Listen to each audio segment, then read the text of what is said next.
Shout out to Mr. Echidnut. We got another video from him called Stronger Than Reinhardo? No, no one is stronger than Reinhard. But if there is like a tier, I guess a overall category, placing Reed in that same category probably is fair, even though maybe it's like One Punch Man, S-rank heroes.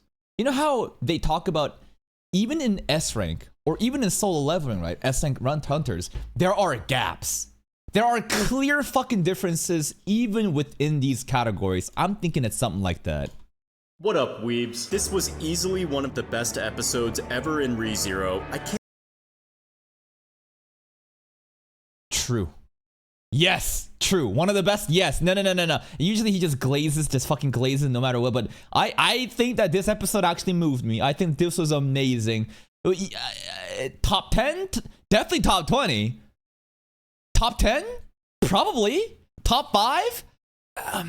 I'd have to go count. I have to really go back and look at the episodes and really think for myself. I can't believe how good the direction, animation, soundtrack, and even the pacing was. I don't know the soundtrack was fucking amazing. if it's the recency bias, but this might be the best episode of the season so far.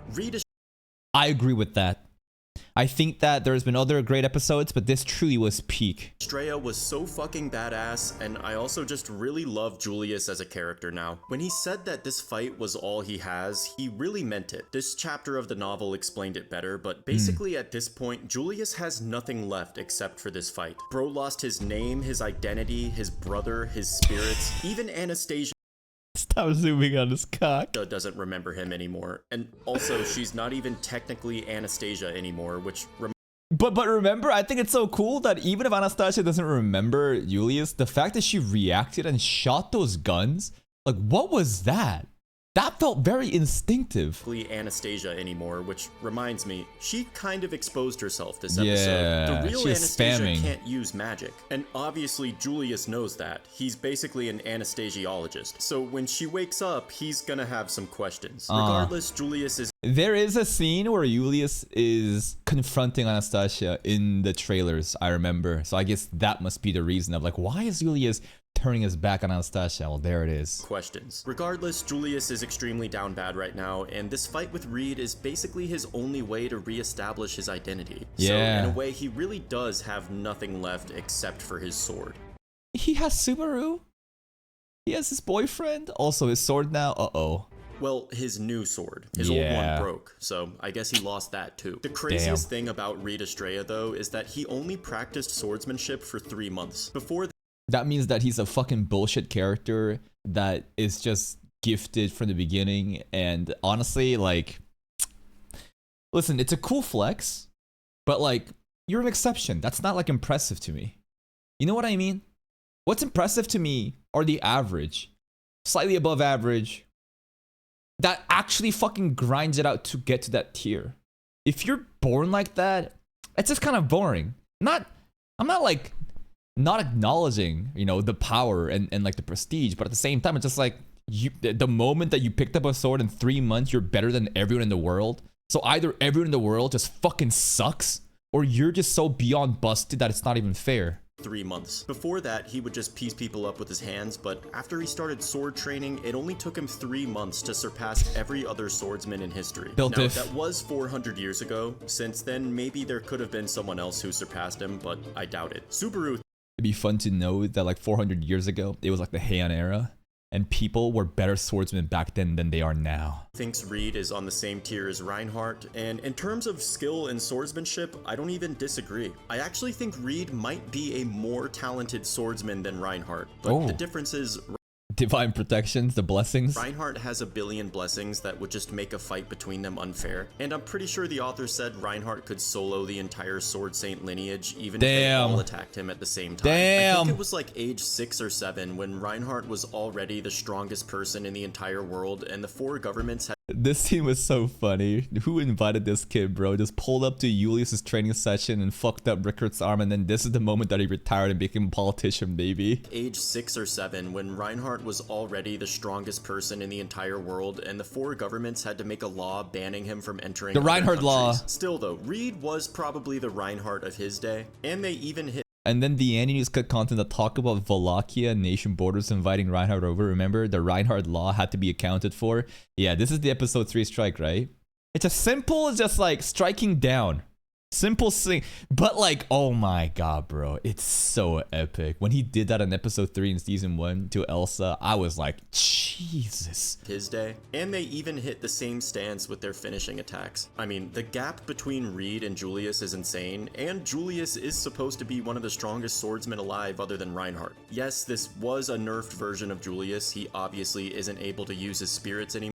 But also, Reed is using chopsticks. Which did play a large role in his power. But it's not like he has to beat Reed in a fight. No, he doesn't even have to come close to that. All he needs to do is make Reed move his foot one step, and he could. Well, he did. No, all Julius has to do is stop being so stubborn and change the difficulty level of this test. You ever play Genshin Impact or other like Honkai Star Rail, other like those games where you have these events and the events have like extra rewards if you get more points and you can like change the parameters, right? Like different difficulties, buffs on the boss or whatever, and the harder it is, the more reward you get. Like, dude, you don't have to just like beat him in a fight. Like Emilia was like, hey, you move once, you're done. You know, don't move your feet, and that's how she won. So like, I think Julius needs to kind of just go up and change the test rules. But could he allow himself to do that? I don't think he can. I feel like he's being very stubborn. You've seen it. This is the only thing that he has, and he will maybe die on this hill. Couldn't accomplish that even when Reed's weapon of choice was a pair of chopsticks, which, by the way, are not a native utensil in the ReZero world. Hoshin. Someone from Japan introduced them here. Is Reed from Japan? Oh my god. Yo, Reed is an isekai character. Probably fucking not. I think the chopsticks trace back to this guy who was friends with Reed and also built the city of Priestella. That guy's name was Hoshin, which is also Anastasia's last name. Yeah, and then the cut content was that she took Hoshin's name not because they're related by blood, but because she like admired. It's fucking crazy how everything ties together in ReZero, but anyway, the real reason Julius failed this trial is because— Wait a minute, admire? Remember Halibel from Kararagi? And his epithet was the admirer? Who was he admiring? Anyways, I just thought it was kind of funny because Anastasia admired Hoshin's last name and therefore took upon it. But I wonder what Halibel is admiring.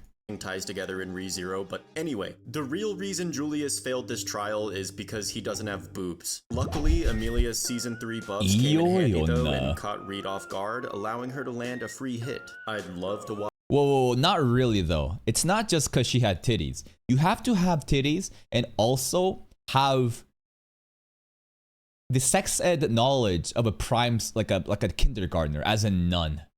Like, he touched and then she didn't react and it was so absurd, it opened up and he ended up doing Ranma finger poses while he's going down. I'd love to watch him fight Elsa. Honestly, I think this was kind of a stupid way to pass the trial though. In the novel, it was even worse. You know, he really got in there with the chopsticks and bounced them around and Very descriptive, huh? Okay. I mean, that's who Reed is. He's a very old-fashioned crass man who diddles girls and he probably thinks that the girls are asking for it because, you know, it's just like, it's just Chud Reed. Subaru got mad and attacked Reed with his whip, and Reed was like, bro, why do you have a whip instead of a sword? The only thing you should whip are animals and women. And then no shot he said that. Subaru responded by saying he doesn't plan on whipping Emilia after they're married, which is funny because I'm pretty after they're married? What if Emilia wants it though? Sure, in episode 3, he said that he wanted Emilia to whip him. Do you guys remember that? I'd rather get whipped. I hope that this is foreshadowing for the future when Subaru literally gets whipped by somebody. Maybe someone steals his whip. Ram should whip him. Anyway, Emilia actually defended Reed here by saying, whoa, Subaru, chill. All he did was smack my titties around. There's nothing weird about that. And yeah, it's coming from a girl that thought that like you get pregnant if you kiss. Because her reaction was so unexpected to Reed, Bonk. I guess he let his guard down for a second and Emilia was able to hit him with an ice hammer. Emilia's sound effects are so cute. Her weapon choice is also so cool. Look at this field. They're not just all the same weapons. She's a weapon master. Do you see her constantly swapping between weapons to fit whatever role needs? Like, This is actually crazy level like martial arts mastery. She's been grinding, like she's insanely strong. With an ice hammer. Personally, I'm not buying it though. I think his fighting instincts are probably way too good for that to ever happen. Maybe he let it go. Cause you know, it's not fair between a guy and a girl. The guy would win no matter what. So Reed is being a misogynist, chivalrous gentleman. If I had to guess, I think the author just wanted to give Emilia an easy W because he's a simp. And don't get me wrong, Emilia running scene. Emilia is actually very strong now in terms of melee combat, but she's nowhere near the level of Julius, so I think the author just wanted her to win. That's not to say Emilia couldn't pass. Well, also, like, listen, like, the test here is also different. Emilia has a much easier test, right? Not only was it, like, a gimmick of the titty bounce and the, you know, like, oh my god, why didn't you react, and, you know, silly sexual gags, but beyond that, it's just for him to literally move his legs. That's not the case for Julius at all. So, yeah. And also, I think she deserves it. Why? Remember season 2? Holy shit, Core 1 was literally just failing over and over and over and over again in the trials in the Sanctuary. Imagine that happens for Julius in season 4. That would be crazy. That would be sad. Emilia getting the dub here is pretty cool. She's usually just kind of just like lagging behind, but now she got it and she's doing well. And now it kind of like sets up, like, what's it called? For Julius to be more jealous, right? For Julius to be like, damn, she can do it. Why can't I do this? To say Emilia couldn't pass this trial. She absolutely could, especially if she ulted. I seriously doubt even Reed Estrella would be able to stand there and tank Emilia's ult without moving. Puck also could probably pass this trial because he has basically the same ult as Emilia. And remember, the trial is not to kill Reed. All you have to do is make him move from his spot, so I still think Reed would shit all over Puck in a real fight. Wilhelm and Theresia would both be able to pass the trial as well. Again, I don't think they could beat him in a fight, but I wonder what Reed would think. This is like the patriarch, the founder of the Astreas. To see what kind of comment would he make about Theresia? I think they could beat him in a fight, but I'm pretty certain they could make him take a step for sure. Roswell is an interesting case. I think he could win. I think he could do it easily. This is the strongest magician in all Luganica. But I think I would go with yes. I bet on him. I'm not. Garfield, I'd say also yes, because he studied Reed. He literally read a book about martial arts and learned from Reed. Not sure if he could do it on his first try, but he could do it. After some training, I bet he could do it. Reinhard would pass without question. And what about Otto? Oh, Hollybell. These 3 unknown characters would they could do it. Of course they could do it. Very likely be able to pass too. This character, the Mad Prince. The Mad Prince! The Mad Prince aura goes hard. The drip is insane. Look at the tattoo. He just looks so... I feel like... I don't know. He just looks like a Roswell's lost brother. Has actually never been shown before. This is the first visual we've ever seen of him. Really? The light novel never showed him? No way. That's crazy. Anime only scene that no one has ever seen. The Mad Prince, that's hype. Visual we've ever seen of him. That's so cool. The other 2 appeared in some of the side stories and the stories, and also later on in the main story, but you'll probably be at least 30 by the time you ever see them animated. Unfortunately, I feel like a lot of people are already 30. Man, Blue Lightning also looks really, really hype. Number 1 in Wallachia, by the way. It's 30 by the time you ever see them animated. Unfortunately, I can't talk about Hannibal in this video. I know most of you have probably already read the If stories or watched my videos on them, but I'm not going to talk about If story content here because those are basically alternate routes of the main story, which can sometimes delve into spoiler territory. Sure. Except for Greed. You can watch my Greed video safely as an anime only. It doesn't have spoilers. But do you know what else? Really? We gotta get on that one of these days. Hollybell has a very interesting design too, because he's a furry. And I was wondering if Ricardo and Hollybell might know each other, because they're both from Karagi, right? I think they are, and they're both furry. That's pretty much it. Hollybell also, interestingly enough, has a very important focus on a shadow, right? If you look at these characters, their designs may not tell you that much. Like the Blue Lightning, okay, cool, like cherry blossoms, you know, blades coming down. He's got multiple blades, cool. Mad Prince, just T-posing, got some cool weapons, right? That's pretty much about it. But then Hollybell's design specifically has a shadow casted right there. It looks so significant, so you have to assume he has some sort of shadow powers. probably already read the If stories or watched my videos on them, but I'm not gonna talk about If story content here, delve into spoiler territory. Except for Greed. You can watch my Greed video safely as an anime only, it doesn't have spoilers. But do you know what else isn't a spoiler? The prequel side stories that canonically happened before the anime timeline. So let's— Oh yeah, this is some juicy content that I wish that ReZero would make movies of. Imagine, listen, if you want to like release like 6-episode mini seasons for this, oh my god, people were hoping that these would be the major announcements when ReZero announced 10 major projects. Such a fucking shameless marketing scam. The live stream where they announced the announcements was literally part of one of the big projects. I was like, are you fucking serious? And then there was so much other bullshit.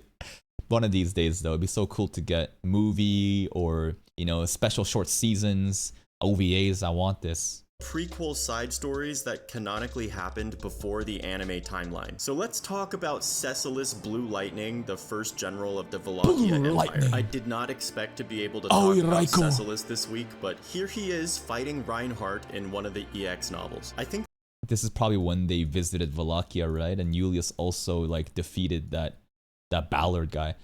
It's cool blades. So he's got a red blade and a regular blade.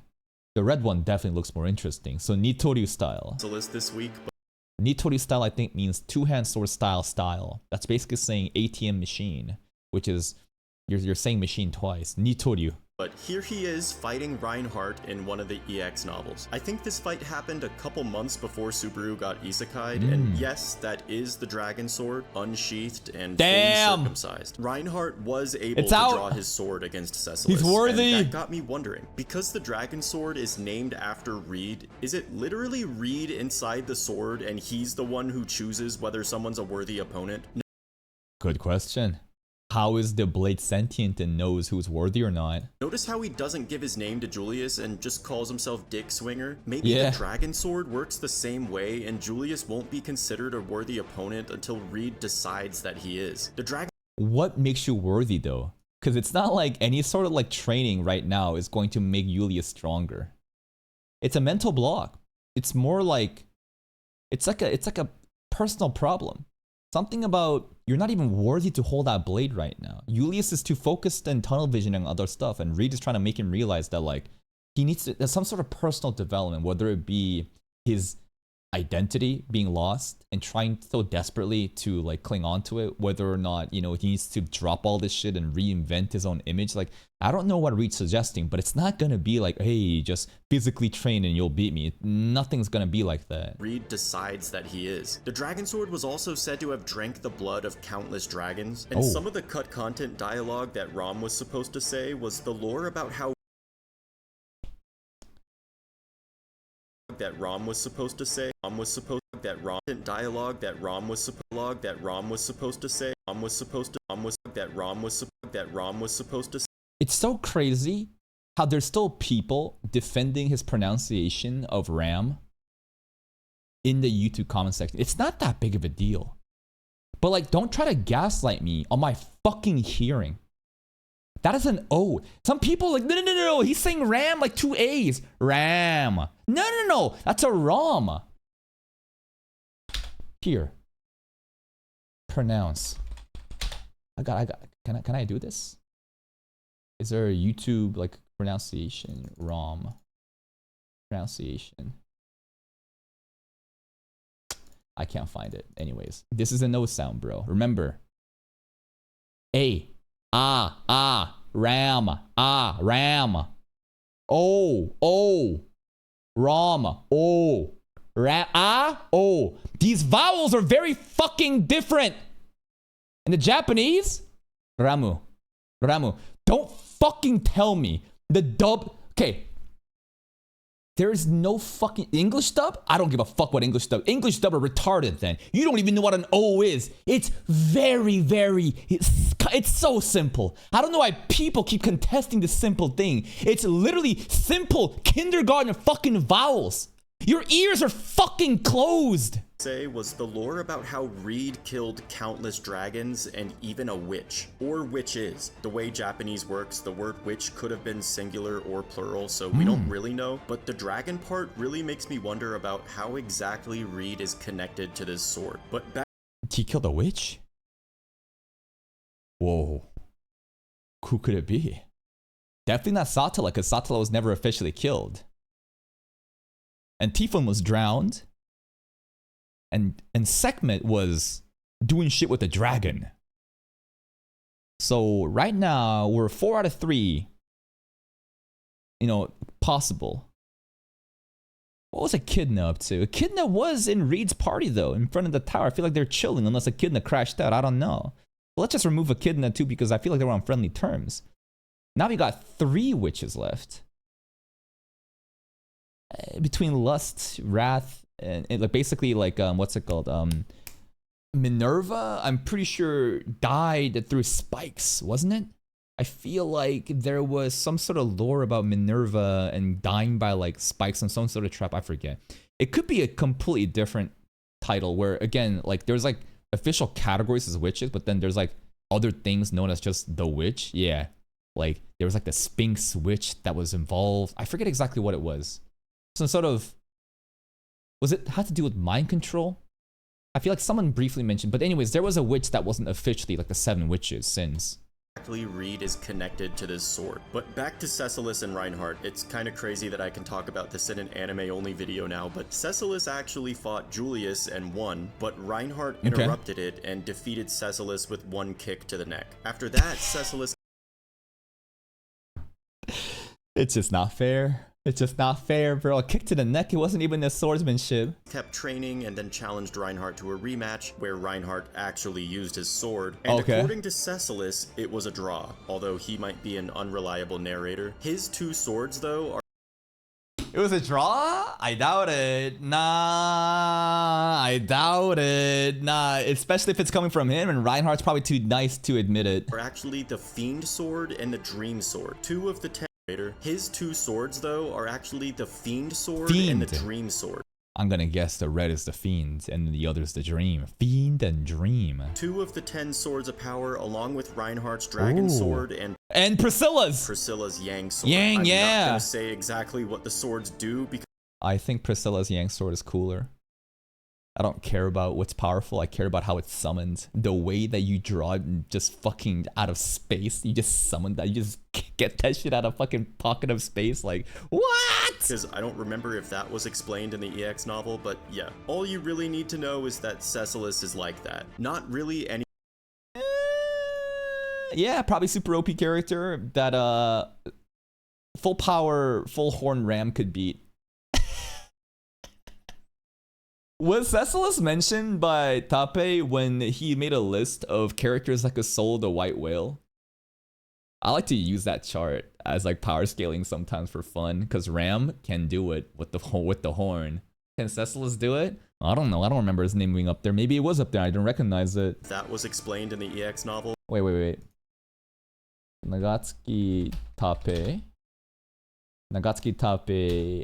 White Whale solo power scaling tier list.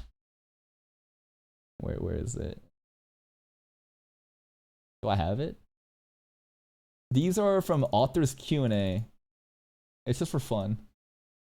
But these are technically like web novel spoilers apparently, right? But at the same time, it's just power scaling stuff, so I don't think it really matters that much. This is from like Q&A and tweets. So this is the witches. I'm looking for whale. Oh yeah, right over here. Wait. Among the characters that have appeared until now, what would the 5 people with the highest battle strength look like when they were lined up in a sequence? Reinhard, Ram with the horn, bro. Regulus, Sekhmet, and Puck. So people are now coping that like this shit is before Arc 7 existed. So these are Q&As and tweets based off of before Valakia wasn't even a thing. Anyways, Ram is different, bro. Full horn prime Ram. Remember the backstory of how special Ram was? Don't forget it, man. Don't forget it.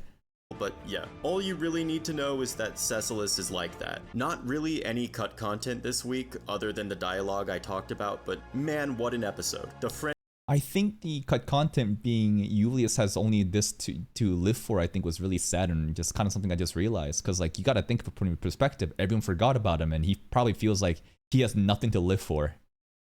And he has this one thing, which is to pass the test, and he can't even do that. As also a swordsman. Imagine how insecure and how just like I would just hate myself, you know? And it clearly like shows in his face and how much he was abandoning any help, and he feels so vulnerable and doesn't want, you know, pity. And Subaru's like, shut the fuck up, take my hand. Friendship between Subaru and Julius is so wholesome. I don't know, maybe it's the recency bias, but I feel like this was better than episode 3. Let me know. Absolutely better than episode 3. Absolutely better than episode 4. This was the best episode of season 4 for me. And a lot of people have been setting up Julius and Subaru as like, oh, they're boyfriends, you know? They're like such nice, what's it called? They have so much and they just love each other. And I thought it was kind of like forced of like, do they really? Are they that close of friends? Obviously, these are like light novel people, web novel people that know of their relationship, talking earlier about the state of their relationship. But I think this episode is like, okay, I get it. Okay. There has been moments, some nice moments in Julius and Subaru moments, right? Even in season 3, when Julius is opening up about how he wishes he could be like Subaru and stop being such a knight, you know, and have this armor, you know, just kind of hiding his true heart.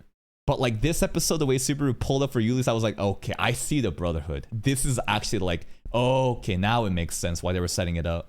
Between Subaru and Julius is so wholesome. I don't know, maybe it's the recency bias, but I feel like this was better than episode 3. Let me know where you guys would rank this episode. I'm giving it a 16 out of 10. Oh, shit. Okay, we're 16. How this rating scale is gonna get busted. We got so many episodes left to go. 16 out of 10. Okay, sure. You know what? I agree with you, right? Again, relative to the other, because he's been saying like 12 out of 10, 13 out of 10.